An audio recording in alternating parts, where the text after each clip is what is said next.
Hello everyone.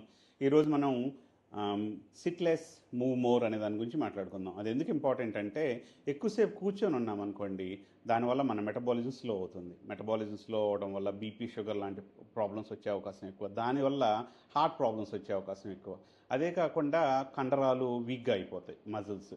అలాగే bones కూడా వీక్గా అయిపోతాయి. సో దీన్ని ప్రివెంట్ చేయాలంటే ఏం చేయాలి? మీరు జాబ్ కనుక ఎక్కువసేపు కూర్చొని చేసే జాబ్ అనుకోండి, ప్రతి 30 నిమిషాలకి లేచి కొంచెం మీరు అలా స్ట్రెచెస్ చేసుకోవటం, కొంచెం అటు ఇటు నడవటం, కొంచెం వాటర్ తాగడం అలాంటివి చేయండి. అదే కాకుండా ప్రతి వారం, ప్రతిరోజు వారంలో వ్యాయామం ఎంతో కొంత చేయడం చాలా మంచిది. అందులో బ్రిస్క్ వాకింగ్, మీరు కనుక ఎక్కువ జిమ్ అలాంటివి చేయలేరనుకోండి, బ్రిస్క్ వాకింగ్ ఒక 3 నిమిషాలేమో బ్రిస్క్గా నడవండి. బ్రిస్క్ అంటే ఏంటి? నడిచేటప్పుడు మాట్లాడగలగాలి, కానీ పాట పాడాలనుకున్నానుకో పాడలేము. అది brisk enough, just about right. తర్వాత ఒక 3 నిమిషాలు కొంచెం రిలాక్స్డ్గా నడవండి. అలా 30 నిమిషాలు చేస్తే చాలా హెల్ప్ అవుతుంది మీకు.